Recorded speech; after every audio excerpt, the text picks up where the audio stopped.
All right. So thank you, everybody. Thank you, guys. Like I said before, hope everybody had a wonderful lunch. So we're going to be talking about building a career in finance and accounting, and I'm happy to say we have some of the best Nigerians in the UK on this topic who can talk well on this impact. Of course, educators enlightening us about exactly when it comes to finance and accounting. Listen, a lot of these gentlemen, I know them very well. We have a lot of back and forth. I have a personal dispute with Mr. Idris Ande himself when it comes to monthly contributions, but that's a topic for another day. So, guys, what I'm going to do is just 1 minute quickly. Let's just introduce ourselves quickly and to our members in here, people in here, exactly what do you do? Of course, how do you start your career back home and everything. So, I'm just going to give us 5 minutes because of time. We are really, really run out of time. So the next 5 minutes, Mr. Idris Ande, just tell us about yourself, your career, your goal, where were you born, and of course, just tell us about yourself in general. The mic is yours. Thank you, sir. Okay, good afternoon, everyone, and thanks for having me here. And this is a wonderful session. Thanks, Mr. Toyyib, for the session. My name is Idris Ainde. I attended a session where it said, when you're introducing yourself, you don't start with what you do because your life revolves around a lot of things. So I see myself as someone that likes to make an impact with people, so be it in like teaching, in mentorship, or providing advice as well. Outside of work, I support Liverpool. This is my ex Arsenal fan. So I currently work as a manager with EY in the UK in the CFO advisory services. My journey started back in Nigeria, where I started off with Deloitte. Deloitte is one of the big four firms, so I started off working with Deloitte. Before that, I interned at PwC. Nudge was my oga then in PwC when I was interning, and then I got a full-time role with Deloitte in Nigeria, and then I spent um, about 3 years in Deloitte before I joined PwC in Nigeria, where I spent about a year and a half. Now, my career has sort of transitioned across all the big four firms, the four of them, and each time I sort of moved, right, there was always like a different motive for each of the movements, right? At the point when I moved from Deloitte to PwC, it was at the peak of the release of like some recent happenings around like lot of accounting standards. And at that point in time, PwC had like some massive project ongoing where I could get like hands-on experience. And before that, when I was still at Deloitte, I had been trying to come to the UK. And I mean, my plan to come to the UK, it was a deliberate one because generally in the world, when you talk about accounting, there are like two superpowers. There's the US GAAP and then there's IFRS. The body responsible for sort of issuing an accounting standard sits in Canary Wharf in London. So my aim was I would like to play in that kind of market. So I've started trying out to get, some roles in the UK. I didn't. I had some interviews while in Deloitte, but I mean, I couldn't get the role. So when I moved to PwC, I had like lots of hands-on experience such that I did like an interview about 4 or 5 months after joining PwC. And I think that was like the career change sort of movement for me because, the interviewer was smiling and I knew that I've gotten this person because I was exactly saying what she wants to hear because those are things that were happening. And I got that experience by that 4 or 5 months that I spent in PwC. And then I moved to the UK in January 2019. I joined KPMG, which is the third of the firm. And in this market, at some point, as you move along, you need to start like specializing. People need to know you for something. And at that point in time, for me, it was around treasury and edge accounting. It's a complex area of accounting, but that's what I wanted to do. So, I explored conversation internally to move, but it wasn't working. But EY had like a fantastic role in that line. And then I had like a chat with someone in EY, and that's why I moved to EY, and that's what I do currently. I enjoy what I do currently, which is exactly why I've moved. But there's a lot of backstory to all this, right? Even before getting to that stage. But I think generally, I think what I think has sort of stood out for me was being academic excellent. It's really sort of like paved way for a lot of these things, right? The first role I got at Deloitte, it was I was meant to take a test and then Then it was I don't have money for data then. So my data finished on a Friday evening when I was invited for a test on Monday. I was like, well, the 2 days in the weekend matter, so don't let me subscribe over the weekend. So I subscribed on the Monday. Monday night I saw interview. Mugbe, I was meant to attend this interview today, but it's gone. So I sent an email. I was called to come back to take the test. So I went for the test in suit, like normally. And then after the test, the HR person asked, "So how many of you are qualified?" Coincidentally, if I had taken the exam on Monday, I wouldn't have been chartered. So I had to take the exam. I took the exam on Thursday. Sorry, on a Friday. Then the ICANN result came out on Thursday. So I was, are you chartered? My friend would say, raise up, you're chartered. So, okay, I'm chartered. And then the guy asked me to wait. And then after waiting, I was asked to enter one room, and then I saw a panel. What's happening here? Interview. I did not prepare for an interview. And then they were like, imagine throwing questions for you left, right, and center. Well, I did that. And then they asked me to wait. And then the next room I was asked to enter, I saw a name.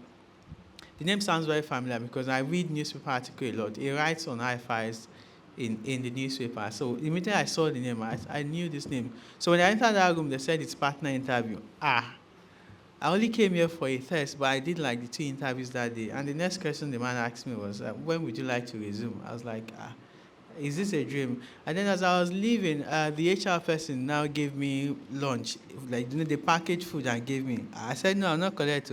You guys will not say that I like food. And they said, no. It's because we've delayed you more than you planned to. So I was like, okay, I took that. And then I resumed that job, right? So there's a lot of opportunities. The internship I got at PwC was via networking.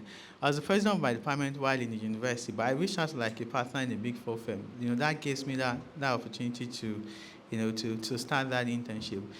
I'm chartered as well. I've written quite a lot in terms of like my journey around, writing the ICANN exam. I mean, I won prizes, and then I took another exam, the CFA, and then I failed. I was like, Idris failed. Like, this is really surprising, but I had to take myself up again. That it's just part of life, moving on from that point as well.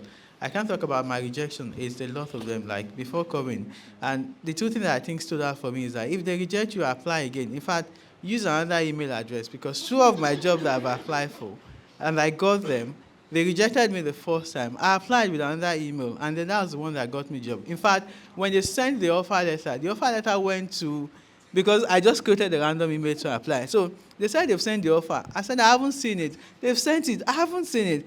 Apparently, it was sent to the email address that I've used to register for the account, which was like one dummy email address somewhere. So if they reject you, change the email and apply. One of my mentees did that sometime earlier this year, and he told me that, boss, I remember you said that they rejected something and I applied. He applied again and he got the job. He's working in Shell. He's earning more than me like that. I was like, I said, boss, I'm dedicating my first salary to you, but I just yeah, but that's just it. So I was just fantastic. A round of applause for Mr. Idris Ainde. Thank you very much. And Mr. Idris, next time you go to, make sure you eat your food though. Because if you're hungry, how can you answer a question? Fantastic. Thank you very much for sharing your perspective. It's always nice to hear people talk about their experiences, what they've gone through, and it sort of just makes a big difference to other people's lives. And I'm hoping we can have a lot of people look up to you who can exactly say that, listen, this man can do it, I can also do it as well. Thank you very much, Mr. Idris Ainde, for that. The next person is going to be Mr. Oladimeji Shotunde. I'm just let you, just tell us about your story yourself, just similar to what I've asked Mr. Idris. Tell us about yourself, your journey to this part of the world, and what exactly made you to start this career yourself. Go ahead, sir. Thank you, sir. Thank you very much, Oluwam of Debbie. First, happy birthday once again to Mr. Toyyib. Thank you very much for this platform. I appreciate it so much. And thank you to everyone for your time and for your audience. My name is Oladimeji Shotunde. And first, it feels very weird. I'm the only one native on this panel. So I don't know. I feel very uncomfortable. And unlike my bosses, I actually don't have like a long story to tell because I'm still like very much an early career professional. So what I'm going to be doing today is to just inject an early career perspective to everything that is going to be said today. I attended the Lagos State University, LASU, as we call it back home. And from LASU, I had a short stint with KPMG in Nigeria. From KPMG in Nigeria, I resigned I went for my master's at the University College London, UCL, here in London. And from UCL, I went to University of Cambridge for a second master's because there was something specific I liked about a particular course. And after that, I wanted to do a PhD immediately, quite a number of setbacks. But fortunately, I was able to land a role as a research associate with the Christian Institute, which is like a spin-off Harvard think tank. After that, my boss at the institute, he recommended me for an opportunity in Congo, wherein I worked for the Presidential Council for Prosperity in Congo, which is now known as the Central Africa Prosperity Initiative. And after that, of course, you need to get like a job here, something that's going to sponsor your visa and all of that. And in the next few months, I'm going to be joining the Britain Central Bank, the Bank of England under their payments division. So I think that's all about me for now. Thank you. Thank you, Mr. Ladimeji. Thank you. Did you just say what University of Derby? I'm just. University of Cambridge. Okay. I was like, okay. I was about, if you go to University of Derby, I have to tax you. But yeah. Okay, so Mr. Najim Yusuf, because of time, the mic is yours. Thank you. Okay, so good afternoon, everyone, and special thanks to Mr. Toyyib for the invitation. So I had a very ordinary background, and growing up, I was unambitious. I just wanted to live life as it passes by. I mean, when you hear of no future ambition, I didn't have any clear ambition. I knew I was smart, yeah, and that was it. Write exams, pass, and move on. And so when it was time to go to the university, I wasn't clear on what I wanted to study. But then MTN was popular, then they just started coming up, so it felt like IT was a thing, but I didn't do so well in JAMB.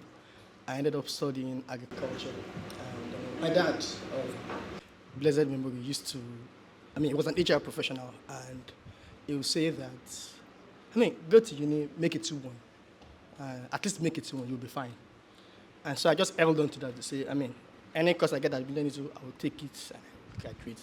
And so I graduated and started doing a master's degree, but it was tough. It was tough to pay school fees, to even survive. It was just tough.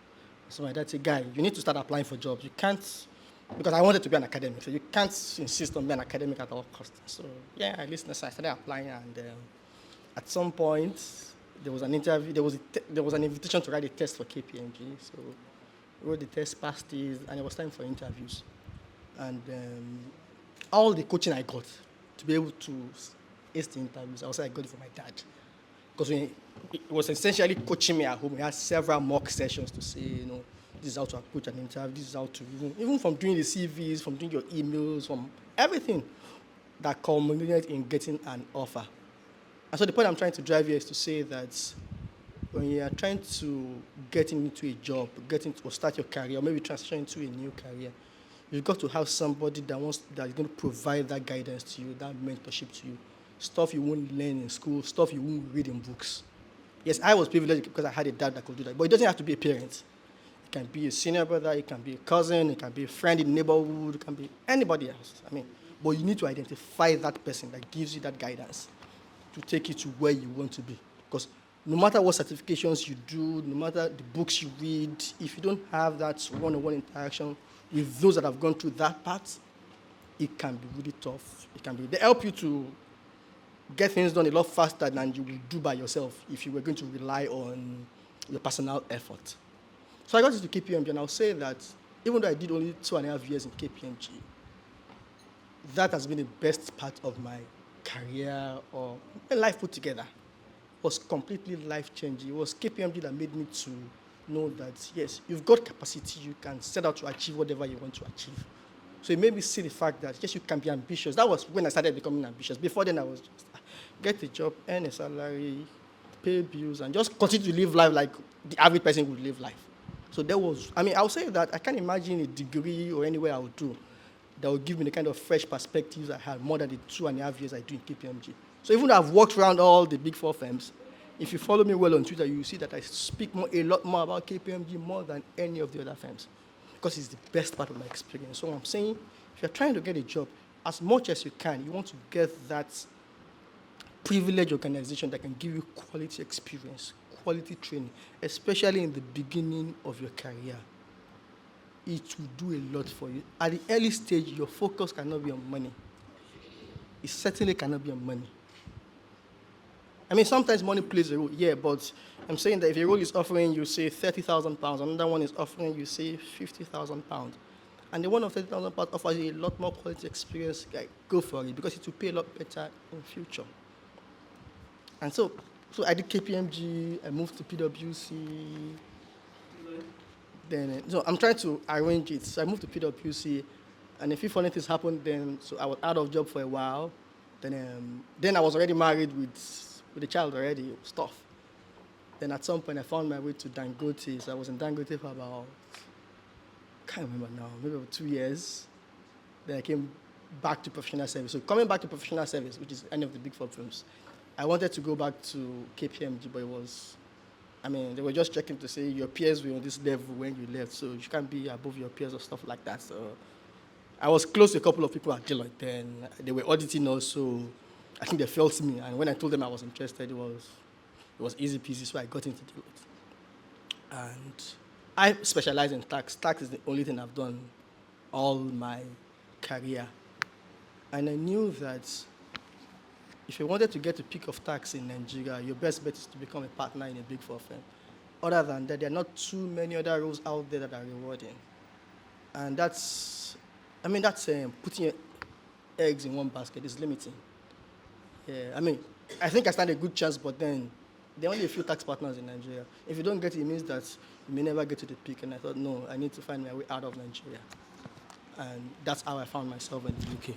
So, just round up. Okay, fantastic. A round of applause for Mr. Nassif Shishu. Thank you very much. Just like you said as well, I think there's quite a few of you when it comes to finances on Twitter. So I don't know many people know how Twitter works. On Twitter, you have your football Twitter, politics Twitter, religion Twitter, finance Twitter. I think you, Mr. Idris Ayinde, there's a gentleman called Tokpe Akonde. You guys talk about finances on Twitter, and I think that's a wonderful job. And listen, I love the fact I talked about mentorship as well, because listen, you have to believe in yourself. If you don't believe in yourself, I'm afraid you're not going to make a progress. Thank you very much, Mr. Nassif Yusuf. I'm going to go to Malga, Mr. Victor Sasu. I remember you at the end of the year party in Sheffield, the NIUK end of the year party in Sheffield. I think it was the first Saturday morning. You have to do like a mountain walk. I'm like, what is this man taking us to? Me, Niger, my Ijebu man. What am I looking for on the mountain? But listen, we have to keep fit and get health as well. So just tell us about yourself, your career paths. I know you've been in the UK for a very, very long time compared to quite members of the audience itself. Where exactly the goals yourself? And as a Nigerian, probably want to ask you this personal question when it comes to finances. I know you lived there for many, many years. Do you really believe we have what it takes to knock on a lot of doors? In this, when you look at a lot of our people coming, I think Mr. Shoti also has a experience from LASU, that kind of stuff. Because I know a lot of companies in the UK, if you don't have certain degree parts and they probably not give you the opportunity. I know a lot of Nigerians that they don't finances back home, but they've come over here and the mindset is very different. So maybe just go along that line. Of course, introduce yourself, tell us more about you, and then just talk about that part. And maybe a lot of people who have done a part of financing back home can also have that belief that they can also do it in this part of the world. Mike is yours. Thank you. No, thank you very much. And hello, everybody. Happy belated birthday, belated happy birthday to Toyyib again. And thank you for this opportunity. This is really amazing. We met online on one of these panels discussing, and we just sort of connected then.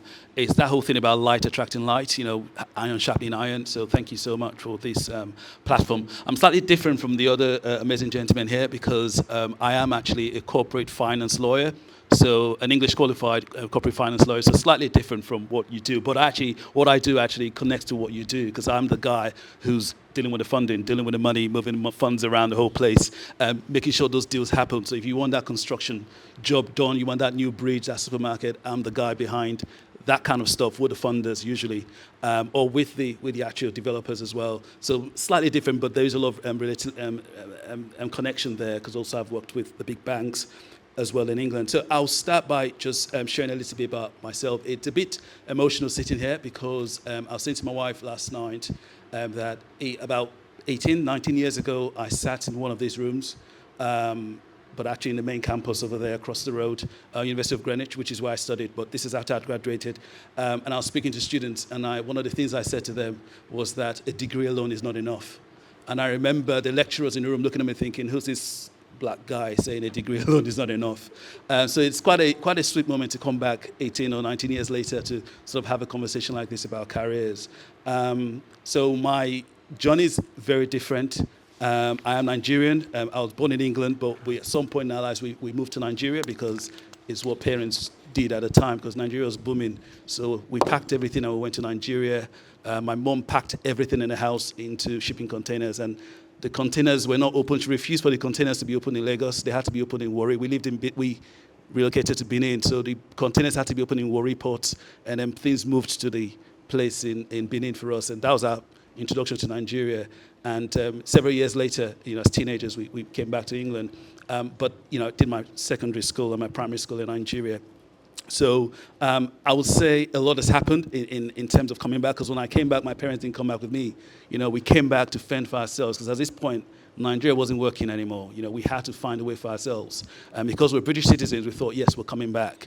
But we had no one. We had no support system, because our parents were back in Nigeria, tired of Nigeria, but also disillusioned, thinking back about it now. So we came back to fend for ourselves and to figure out a way for ourselves.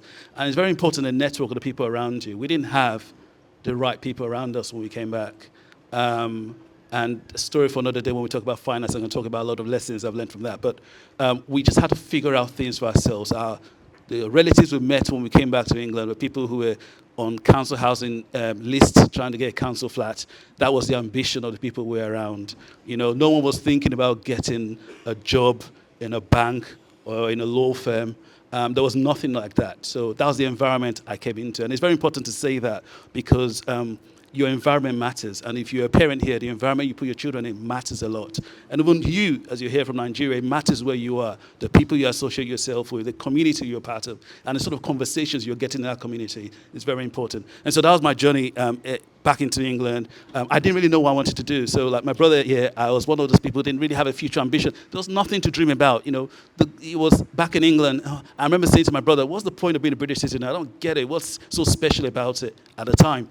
And he was like, you can't say that. A lot of people wish they were in your position. I said, but it doesn't make sense. I had no one to give me vision.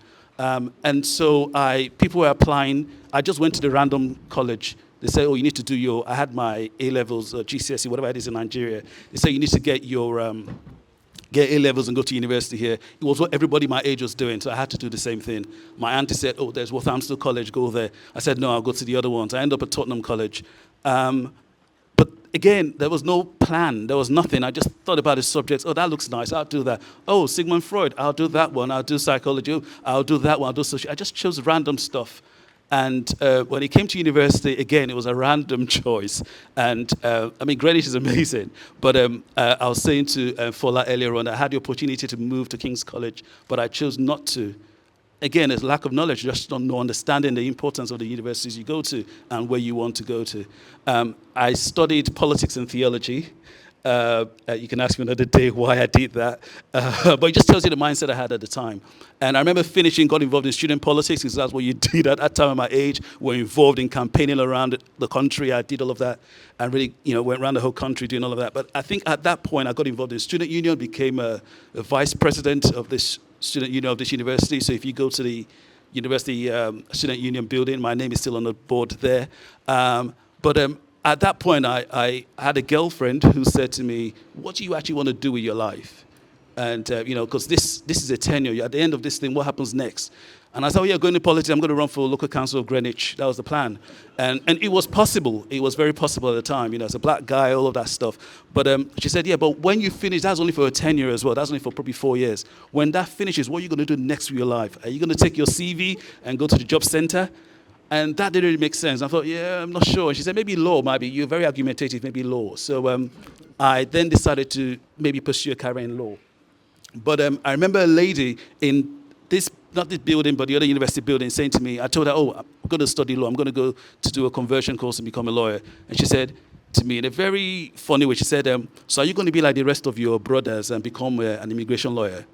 And it really struck a chord with me, because at that time, the only black people I saw who were lawyers in England that I knew of were immigration lawyers. And there's nothing wrong with that. I have many of them as friends, and you should have some of them as your friends too. But I thought, no, I instinctively, I don't know how, instinctively in my heart, I said, no, I don't want to be that. And I pointed across to Canary Wharf, which is just across the river. I said, I want to work in those buildings over there. I want to be a corporate lawyer. I had no idea what it meant to be a corporate lawyer at the time.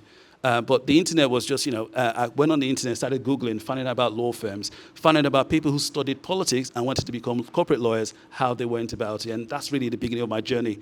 I got a lot of rejection in that process. I posted one time on Twitter saying that there's this big law firm, especially ones across the river here, they had this thing called Open Day. And so for you to go to an open day, it's basically a day where you come into the office and they show you around. This is the firm, this is what we do. You have to apply for it. And I got rejected just to go into an office. And they were quite kind. I mean, looking back, I understand why. I did not have the right requirements to go in there. And they said to me candidly, they said, you know what, there's no point you coming. We can't employ you. You're just not the field we're looking for. Your degree is the wrong degree. Your A-levels are not all that. And it really did something in me. Made me very determined that, you know what, I really want to work there. And to round up, I was able to break through, going back to study and the rest of it. I ended up working for Barclays Bank, working for HSBCs and the rest of them, worked for a private equity firm and done a lot of amazing deals in the country. But it's that whole thing about the rejection, but in my heart, I just had this instinctiveness that I want to be there. And so to answer your question about us Nigerians coming in now, it is possible. If you asked me this question 15, 20 years ago, I'd have said maybe not. But right now, it is possible. It's changing. Then you have to hide your name. Then you couldn't put your name on the CV. When your name was Adebola, you couldn't say that. You had to change it to Deb or whatever. You had to anglicize your name just for people to listen to you. Me, because I spell my name with a K, which is official, because I had to change it by deed poll. People thought I was Russian. So I remember someone saying to me, we're expecting a Russian guy to show up, and then they're surprised to see a black guy in the room. But it's the things have changed so much that I'm very confident it's possible. And I'm beginning to see people come in, and we'll talk about the front door and the back door. A lot more black people coming for the front door. It's nice, but I'm not really excited about that. It's more about the other rooms, the other levels to go up where I see less of us, and I think it's still possible to break through. Fantastic. Thank you very much, Victor. A round of applause for Victor, please. Thank you, and thank you for sharing your perspective, your story. Actually reminds me of one of our immigration lawyers, Pastor Adelodun. He actually took his students back to Nigeria, just exactly what his parents did. So, these things does happen, and I love to. Lastly, also you talked about how much things are. I think there's a lot of changes. In all fairness, there's a lot of changes. I remembered. I don't know if anyone knows Eltham, just around the corner here. I don't know if anyone knows. There's a gentleman called Stephen Lawrence. So Stephen Lawrence was killed in 1993, just sitting at a bus stop. Basically, Eltham just like less than 15 minutes drive away from here. The last time I was in Eltham, I think 2 years ago, and I'm seeing so many black people. I'm saying, is it the same Eltham? I remembered. Was it 2011 or something? I went to McDonald's in Eltham. Just going to the McDonald's, and everybody was looking at me thinking, what's good? I'm here to buy burger. I'm not looking for trouble. So, of course, there's a lot of changes. And I'm just glad there's a lot more opportunities that's happening to us as well. And I think some things I really, really loved most, the fact that the first panel talked about tech as well. I think tech has also opened a lot of doors. I've actually seen a lot of our people in our community striving for a better career. Listen, back in the days, people were just sitting on menial jobs. We all due respect to people and stuff. Now people transition to different careers. We've hosted a lot of spaces in our community, for example, regarding transition to tech, into nursing, into cybersecurity. So many opportunities. And this is exactly because doors now opening. Understand? Like you said, back in the days, you can't even use your name some places. Once you see your name, just automatic rejection. It's just that simple. But I'm glad, we are getting there. And, of course, we're making progress as well. So thank you very much, Victor, for that. So the next question, I'm going to go back to Mr. Idris. I don't know if you have the mic there, Mr. Idris. Yeah. Okay. I know maybe Mr. Idris has been a good lawyer because he likes arguing as well. By the way, we hosted a space.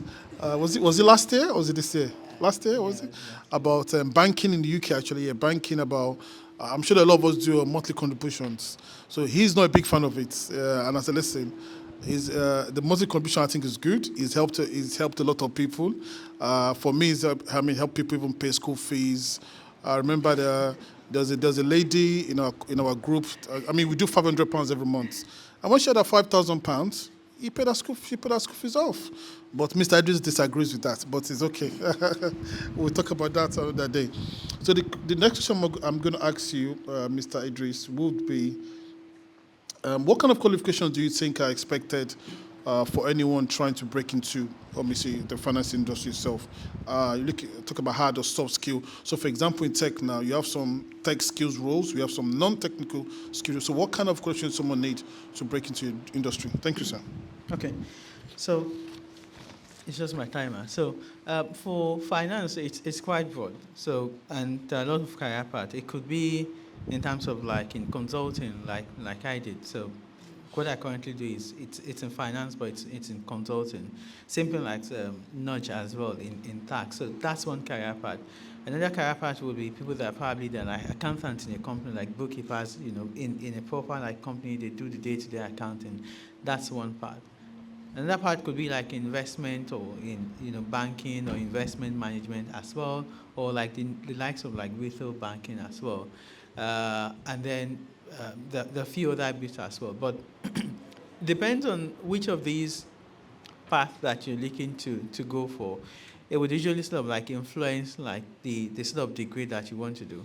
But what I found out so far now is I mean, I attended University of Lagos. I had first class in accounting, which is fine. But if I had probably grown up in this environment, or I'd probably start off in this environment, I most likely would not go to university to have a degree in accounting to do what I do currently.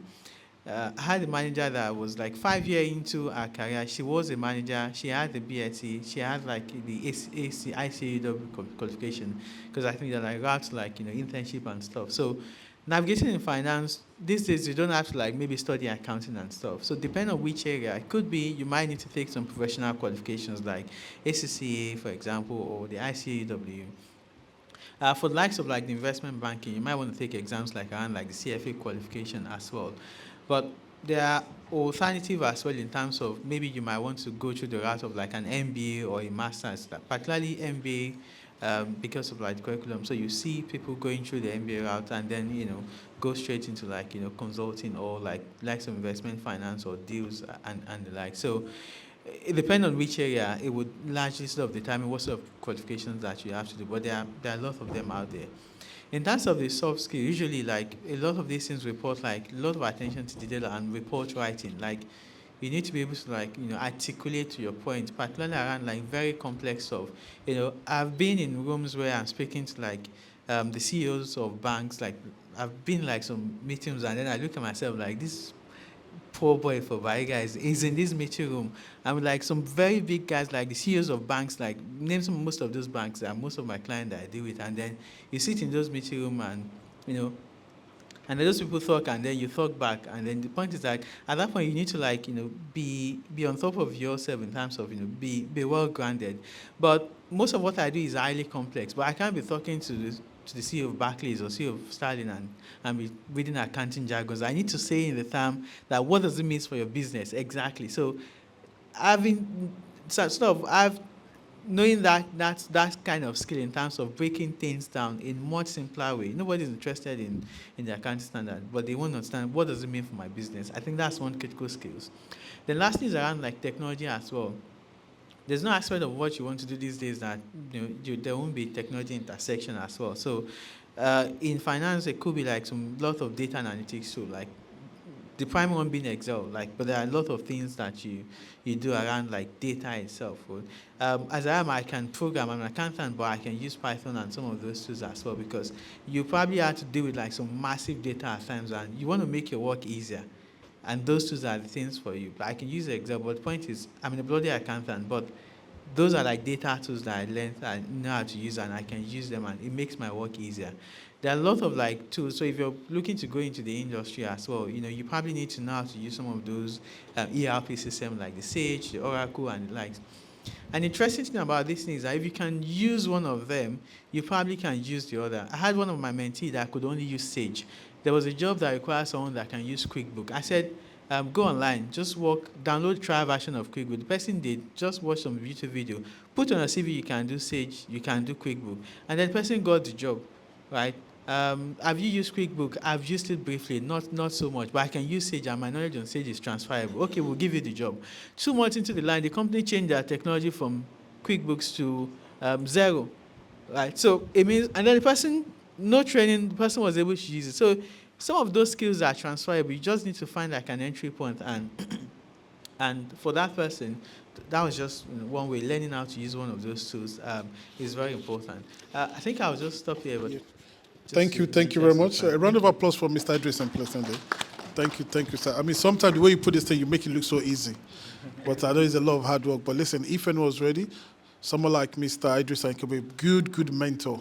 Someone could guide us and protect us and date. So thank you very much, Mr. Idris. So to you, Mr. Oladimeji Shodide. So I've just come to the UK and I'm looking to go into your industry. So maybe give us a right guidance step. How do I get in there involved? And maybe give us some of these juicy packages. Because I don't want to go and be studying something for 2-3 years and I can't even afford to eat. So, Especially if you don't live in a city like London, for example. London's very expensive. I mean, some of us actually ran out of London because when we look at the packaging itself, we look at the price, in fact, I saw somebody, it was in Essex, and I said, only rich people live in Essex, because I don't understand how. I mean, I remember a couple of years ago, I was looking at some of the house prices in Chelmsford, but I'm thinking, human beings live in this place, or what? Because I don't understand. A one house price in Essex can buy maybe 3 houses in Derby, as it is well. So what are some of the packages that the right guidance step that obviously can get you into your industry, and of course, not just that, but give you a good career path? Thank you, sir. Yeah, I'm a very small boy. Yeah. So first, let me start by saying that, yes, said virtually everything, but I will just try to inject an early career perspective, as I mentioned earlier. First, what you need to break into financial services and maybe consulting, because I observed we did not cover consulting and business in the panel session. What you need is just common sense, to be honest with you. All of this Excel, whatsoever, there are things you can learn as you progress into those. But for me, I want maybe the recent graduates or the students here to assume, to just take my position. I went to UCL, of course. Dr. Maketaiwo said, is he here with us? Dr. Maketaiwo, yeah. He said he applied to 700, but fortunately mine was not up to 700. I applied to just maybe a little above 500. But you can, but you can imagine with a Cambridge and UCL on my profile, I still had to apply to over 500 jobs to get 2 offers eventually, which was Bank of England and Citi, but I went for Bank of England anyways. But how did I get to that point of having to select between two offers from over 400 plus rejections? One thing we do when we are searching for jobs is we approach it without being strategic. We just want to throw in an application here and then indeed, all this quick application or whatever. It won't get you anywhere, to be honest. So what I needed to do to start with was to create a spreadsheet of companies I want to break into. And there is something about, I don't want to generalize because I might be wrong, but we, maybe blacks, I don't want to say Nigerian, blacks, when we come here, we're always comfortable doing all of those side jobs, the kitchen jobs, the Burger King, we get so comfortable. But when you come here, you need to have this orientation of, okay, I think this is what I want to do, and I'm not willing to settle for less. So what I did was to have a comprehensive spreadsheet of all of the companies I feel I want to break into, and then to map out how do I connect with this person. Because if you apply to a company and you just submit an application, I do not think that's an effective way of maybe applying to companies. So what I do that was effective, the 2 offers I got eventually, in fact, it was through LinkedIn in a way, because when I submitted those applications, I needed to go to LinkedIn to sort of manually connect with recruiters. There's something people don't know much about LinkedIn. There's this personalized invite, feature on LinkedIn, personalized invite. If I know you, for instance, I don't need to go to your account to just click on connect. Instead of clicking on connect, if you connect with me, I might accept, but it might take time because you just want to connect with me for connecting sake. But when you use personalized invite, it gives you, I think, maybe 200 characters or thereabouts. You introduce yourself, hi, my name is Hola, I just submitted the application and I feel I have value to contribute to your firm, blah, blah, blah, blah, blah. That way, there was going to be that incentive for them to want to accept your invite and listen to what you want to say. So I did that for some of the companies I applied to. It was very effective, and the following day, you just see yourself getting maybe interview invites because they want to listen to you. So at times, what you need is securing the buy-in of that recruiter, not necessarily. I can't say I have a perfect CV, but I sort of iterated my CV about 100 times. So I don't think my CV was maybe the problem. I had a very good CV, but I just needed that extra nudge, trying to connect with people that are in the inside to give my application that sort of this thing that was required. So just making sure that's simple. If you want to break into financial services, you need common sense to start with. And then don't forget, financial services is very broad, investment banking, hedge fund, private equity, what have you. But even across these verticals or horizontals, Some of you have health background, construction background. In financial services or consulting, they have specializations for energy, healthcare. So you can also bring that background you have to sort of build a niche for yourself. For example, I'm going into payments with the Bank of England. I don't have a payments background or what have you. I'm working in financial services broadly, but I'm still sort of specialized in a way in payments, fintech, tech. So I think that is what people should also do when they want to go into the job stage process. That's going to make you more targeted. It's going to make you more focused. It's going to make you more strategic and more effective. Thank you so much. Fantastic. A round of applause, Mr. Ladimeji. Thank you, thank you. I think something I'll probably get with is a lot of people don't understand that your CV can make or break you. You know, sometimes, I think I did a tweet, it was 2 days ago, about a company in Wales looking for a job, and I had over 100 DMs. Some of the CVs people are sending, I mean, with all due respect, so I was like, I mean, is this a 10 years old that wrote that CV? So people need to understand that even some of the rejection, we need to look into inwards, okay, why exactly are these rejections coming in? What am I doing wrong? And just because as much as you're applying for a job, there's another 100 people also applying for that same job. So you have to stand out. You have to give them what you call I'll say a wow factor, that they'll see that, okay. You know, and they just put it aside rather than just, put in the bin, that kind of stuff. So yeah, I think just like you said, your CV can make or break you, so it's important we get it right. Thank you very much, Mr. Oladimeji.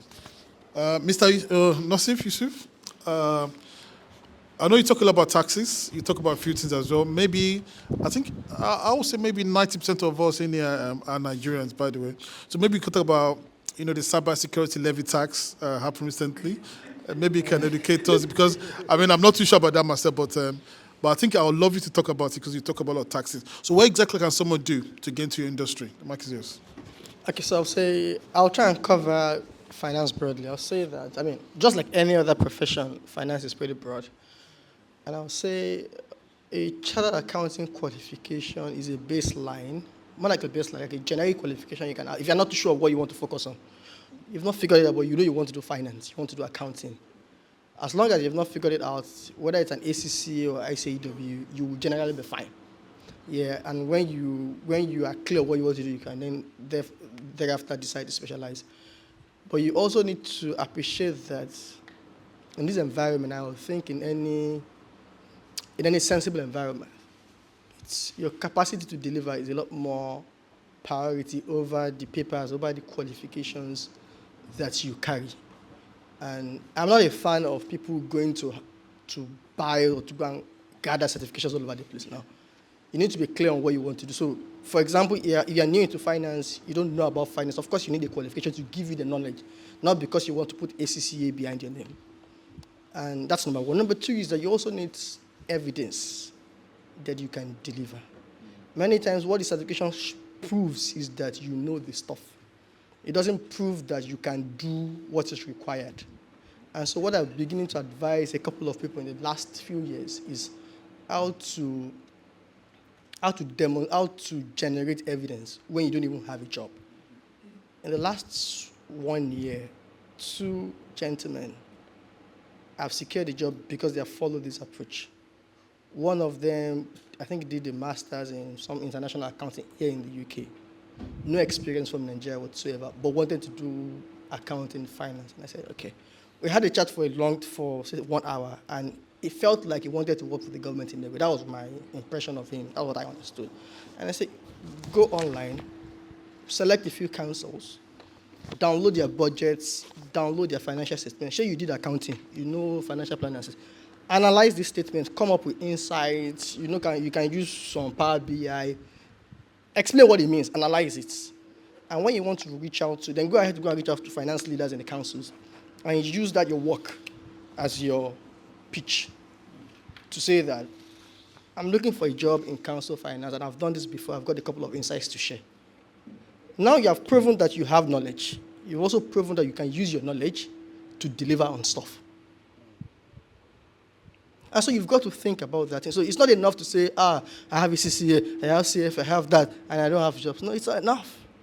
You need to find a way of demonstrating knowledge. So whether by that kind of idea, or you want to go and get a volunteering role, like a couple of guys said in the previous session, volunteering is not necessarily formal where you're looking for an advert for volunteering. No. Many times it's just walking in. Many times, when I used to live in Kent, some young man came around to say he couldn't find a job, he couldn't volunteer. He said, we pray in this mosque together. Have you spoken to the imam that you can do the books for the mosque? Have you done that before? So it's not something you have to go and find on LinkedIn. It may just be in your corner, and you're just overlooking it. So get your knowledge, but also generate evidence that you can use your knowledge to deliver stuff. That's for people who have not really figured out what they want to do. But if you know you have figured out what you want to focus on in the area of finance, what I'll say is that look at that role. Recruiters advertise jobs every now and then. Go and check what they're demanding for in those job ads and tell yourself, can I deliver these things here? Or what else do I need to do to be able to meet up with the expectations of the average recruiter? And once you have that, so maybe 10 or 15 of those adverts, and then have a plan on how you want to get there. Because ultimately, you want to be able to demonstrate to the recruiter that I can do these things that you're asking for. So if you know what you want to do, just go out there and start looking for those jobbers and plan around to get. Of course, you need to survive in the short term. So if it means you need to do certain kind of jobs that you ideally not do, please do them. Yeah? But of course, you need to have a plan on how to get to where you want to get to. Finance is extremely broad. There are too many certifications you can do if you want to do, but don't spend too much time trying to gather. It's expensive. And funny thing about finance is you kind of renew them because you pay subscriptions every now and then. So, for example, if you do ICEW, you pay like almost £400 every year. And if you have many of them, you pay loads of money every year just because you are renewing certifications.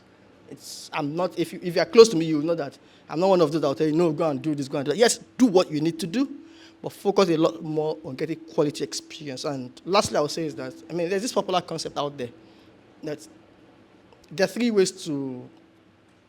E's of knowledge. I'm not sure the way it comes out. One is by education, one is by experience, and the other is something close to mentorship. You only learn 10% by education. That's the max it gives you. You learn a lot more, so like 70% from education. And the last bit is maybe from mentoring, observing people, learning from people. So spend more time on experience and guidance from other people. But unfortunately, I say a lot of people put their energy in education. A lot of people. And I think it's a lazy approach because it's difficult, but it's relatively easier than trying to get experience, trying to get guidance from people. Because you know that, okay, it should be just to study and pass. But that's only 10% of what you need. Spend more time on learning on the job and from learning from other people. It will take you there a lot faster. Thank you. A round of applause for him. Thank you. Wow. I think you learn every day. So that 10% of education, I think, is a big deal. And I think something people need to understand that experience and stuff also goes on a long way. And just like our guy also said earlier on, mentorship is also very important. I remember that Ronaldinho, the former footballer, was saying, it was an interview, said that his leg work is just 10%. 90% is the brain work. So if you're in front of him, he knows exactly where he wants to put the ball. I'm like, wow. So, exactly, I have to agree. Thank you very much, Mr. Nosif. Marga Victor. Najim Yusuf. Mr. Victor, so when it comes to you, there's a lot of young people here. I'll say maybe a lot of people are confused. Sometimes I get a lot of messages sometimes. People, they've come to this part of the world, and the first few weeks, they're not there yet. And I think something we probably don't talk about much is, I think I was telling somebody the other day that you've actually not arrived in the UK until you've got your indefinite leave to remain in the UK, and I'll tell you why. Because some jobs will also reject you if you don't have some certain visa situation stuff. We also need to understand a lot of companies in the UK don't like dealing with immigration issues. So once they say that you're not a British citizen or you don't have indefinite leave to remain in the UK, you're like, oh, this or that, they're just not interested at all. There was a gentleman recently that we had to help the company even apply for COS because the company did not even have no interest. They don't know how it works or whatever. So he was on the verge of, just leaving the company. They understand how good it was for them. So we sent them an email saying, listen, this is not big. There's no rocket science. But guess what? Because they've always employed people who are born and bred here. So for the first time, so a lot of companies don't also get involved that kind of part. Now, when it comes to a lot of people who've just moved there who are very, very confused, they don't know the right career paths and stuff, what would be your best advice for people who are saying, okay, the next 3 years, maybe this is my goal, but at this stage, they just like anything, will work. What's your best advice for them to say, listen, this is the right career path for you to do in the long term for you to have a sustainable future in this country? For me, also, you're probably one of the best Nigerians someone can go to for for a career path advice. Live there, been there, done it all for many, many years. So the truth is, I mean, being a public figure myself, many people are confused. People are just basically, like Mr. Yusuf said, just paying bills. So we need to cross that part of just paying bills. Where exactly do you want a passion for? So what's the best career path for you to advise anyone here to say, listen, this is A, B, C, D. Next option for you. Thank you. Wow, it's a tough question. So apart from being a corporate lawyer, the other thing I do is I coach and mentor people, but over then I can't tell them what to do because people are who they are. They will do what they want to do. But I understand the question in terms of, 'cause it's the whole thing about survival, isn't it? And so sometimes we stay in the challenge, and I think my brother's touched on it already, it's how we stay in this survival mode for too long. We almost settle because we've got this job, and we settle for it, whereas it's important to have that long-term goal and focus and work on it. So I think that's very important. So I think you just need to, in terms of, you need to find what works for you, what's in demand. But I think ultimately you need to stick to your goal. I mean, it's different for everybody. I'm not going to sit here and say, oh, that's the latest job, go and take that. I think everyone's unique. You know what works for you. I know people who've taken on roles in this country, who've come in, taken on roles, and I know what they were doing in Nigeria before they got here. And because I'm a lawyer, they'll ring me up and tell me when they have an issue. And I just know it just doesn't fit for them. But I think the reason why they've taken it is because it's, again, that whole thing about survival, it's so I can settle, so I can remain in the country. And again, this is not different from what was happening 10, 20 years ago. Some of our brothers and sisters took on jobs that, they were cleaning, whatever. I know some of them today who still haven't got this ILR yet because they're still doing all of that. So it's tricky to say, but I think all I can suggest perhaps is we need to figure out what's out there, what the demand is, and perhaps go in there, but ultimately have that long-term goal in terms of what you want. I know people who've taken on a job, working, in care, but they have a long-term goal. They have something else they're looking out for. At the same time, I'll probably challenge your mindset as well, because sometimes we come in and it's very easy to settle. It's very exciting when you come into England and you get a job and, you get your first salary. It's, 10x or 20x what you're earning in Nigeria, and it's like, wow, I finally have arrived. So it's easy to settle. I remember when I started my journey into law, obviously I didn't have any work experience and any of that. I remember taking annual leave from work because a friend of mine said his auntie worked at the CPS, which is a Crown Prosecution Service. They're the guys who work with the police to prosecute people, send them to court and the rest of it. I thought, well, it sounds like a legal environment, I'll go there. So I went there on a work experience for a week. Took annual leave for my main job to go there, work experience. But I remember doing that, and then on the back of that, getting some kind of a temporary contract there. And a guy, I can never forget his name, Sylvester, black guy. He was one of the managers. Called me, said, "Come here." Called me aside, sat me down in the corner. "What are you doing here?" And I felt really attacked when he said that. And I said, "Oh yeah, I've just got this casual job. I'm trying to go into law." He said, "Don't settle. Whatever you do, don't settle. A lot of you guys come here and you say you're only here for a few months and you end up staying here for 5 years, 6 years, 7 years, 8 years. Don't settle." And he was very aggressive, but I think I needed to hear that because it's so easy to settle. The money was good. I mean, if money funded my law school, so the money was all right. But it funded me going back to law school and the rest of it. But I had to just have that mindset that I know where I'm going to, I know where I'm headed, and it's okay. My brother, my fellow Benin brother here, he talked about security. I did security. I did McDonald's. We did everything. But we knew what the goal was. I remember doing security, having my textbooks there, and all the security guys there, "Victor, you're always studying." Well, I knew where I was going. I knew why I was doing that, but I knew what the long-term goal was. And yes, you have to go through all of that process. And I think when you were asking the question, the word that came to my mind was patience. I think we need to understand patience. And that's why I support what Toyyib is doing. If there's one word he mentions all the time on X, it's patience. That word patience is, I'm afraid some of us are just too impatient. We want to arrive there now. But there is a process, and unfortunately, you have to go through that process. It might take some people 5 years. It might take some people 10 years. There is a process, and if you really focus, you will get there. The fact that it's taking one person 3 years doesn't mean yours is going to be 3 years, but you will get there if you're focused. And I think for us, it's starting wherever. I really like the point that Dr. Taiwo said. He said, whatever your hands finds to do, just do it. And I think it's very important. Whatever you find yourself doing, just do it. If that's what you need to settle, but then if that's what you need to get your residency, but then don't forget what the long-term goal is. When I was in law school, I had people in my law class who were in their 40s. because their goal was to become a lawyer. And of course, they had kids and the rest of it, so they've come back to law school. So it's possible. It's about being focused. One of my trainees, she was in her 40s. She's Chinese. She was a teacher. She left teaching to come into law, and she was my trainee. She was older than me at the time, but I was her supervisor. I made sure, her future was in my hands, effectively. But she knew where she was going, and so she did that. So I think the point is patience. If there's a word to take away here, is patience. Everyone's sharing their stories.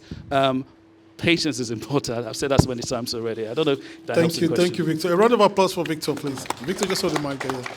Thank you. No, I mean, I agree with you as well. I think a lot of us don't have the patience as well. People just don't come in. And I think what people need to understand that when you come to a country like the UK, you need to learn and unlearn so many things. The UK is a land of opportunity. You're not going to become a millionaire overnight. In fact, it's almost practically impossible, but you could get it. I mean, for me, I would say to people, when you come in, just live a good standard of life. I'm sure if you work some places, you see some British citizens, maybe they once they do 4 shifts in a week, if you like, call them next, we short of staff, offer them £100 per hour. Sorry, man, I'm off on holiday. Sorry, I've got plans for the day.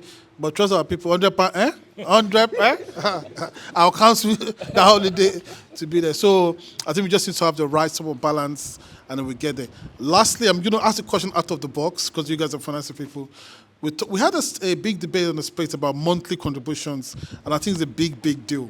Mr. Idris, as much as against a few things, I understand some of his point of view. So I'd love to hear you guys. Are you a big fan of monthly contributions, the whole packing stuff we do at Joe? The Osusu. The Osusu stuff. Yeah, okay. Is that a yes for you or a no for you? I'll tell you why it's a no for me. It's because if you just think about it economically, just what are we trying to do? It's a savings program, isn't it? You may give an example of the lady who got £5,000. It's today in this country, it's easy to get access to. I mean, my point of view, it's easy to get access to finance today than it was before. So with a good credit score, though, by the way, not just anyone. Even with a bad credit score, there are lenders who provide you with lending. That's a lot of APR. That's a lot of APR.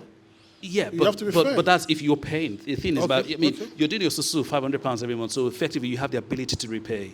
Okay. Right, so you're repaying the debt. So I think I understand where it's coming from, and I know we've done that. But think about the origin of it. When we did that back home, it was because we didn't have access to banking systems like we do today. So I think you got to put it within the context in which we did it, and what really we're trying to do. Fair enough. Thank you very much. 60 seconds, Mr. Yusuf. Yes or no? 60 seconds, sir. It's clearly no. It's clearly no for you. Why? Why no? It just doesn't make sense to me. Okay. Okay. Because when you look at it together, yes, the only way to be a yes to something is because you're getting the funds much earlier than, you're doing £500 for 10 months, and as long as you're getting the funds like number 1 to 5, you're benefiting more than everybody else. But once you're below, say, number 6 and below, no, you're better off taking credit from a bank. Okay. Yeah, because what you're doing is you're just sacrificing your benefits for somebody else to enjoy. That's what it is. Okay, thank you. I think a lot of market women will disagree, but it's okay. Mr. Ladimeji, yes or no, sir? Unfortunately, I've not been following this topic, so I just want to use my speaking time to speak to my fellow early career starters like myself. Quick. So, guys, 60 seconds, sir. What I'm just going to say is, it's very normal for you to feel discouraged during the process. Myself, I applied from September to January, applying to jobs aggressively. There are times where you ask yourself questions like the ones that was asked by Tupac Shakur. Why am I fighting to live when I'm only living to fight? What am I trying to see when there's nothing in sight? Why am I trying to give when no one gives me a try? And why am I dying to live when I'm only living to die? Absolutely. So there are times where you feel like life is really not worth living. But I want you to understand that do not allow the fear of falling to stop you from jumping. Do not allow the fear of responsibility to stop you from committing. And lastly, do not allow the fear of exposure to stop you from shining. Thank you. Fantastic. Thank you. Thank you, Mr. Ladimeji. Lastly, my guy, Mr. Idris, I know you're going to say no, but tell the people why. No, the mic is yours. Go ahead. I mean, it's a no for me, and it's just like with my experience as well. And I mean, the instance of someone getting the money earlier is fine, but I think you've spoken about the fact that a lot of people probably have access to like credit and the likes that you could get access to loan and like that's one. For me, there's a lot of risk involved. Like putting the money and that trust. You might do it among like your circle, but anything happen, we are human ultimately, and they can maybe use the money for something else, and then it becomes like a story. There are a lot of people in terms of like issues around like money flowing into their account and having issues with mortgages. I know people find a way around it, but it's just sort of create like unnecessary problem for you when like 20 people sending money into your account. Then lastly is about there are a lot of things that you could do with that money rather than putting it with someone else. If I don't have the need for the money at all, if I pick £500 and throw it into like some of like my account, I can maybe like investment account or like some savings. There are like some minimum returns that I can get, just for example. And I mean, not even doing anything at all. If I do £500 like into like specific ETF in like a year, maybe at the end of the year, some ETF do like between 20 or 50%. The normal UK bank probably give you like maybe 3 or 4%. But with the SSU stuff, I mean, sorry, it's. And don't look at I'm talking from a place of privilege, but this is just like on the personal stuff now. And Fantastic. We're going to continue this debate on Twitter one of these days, but thank you very much. A big round of applause for the panel. She's going to give you a few things a year. Thank you.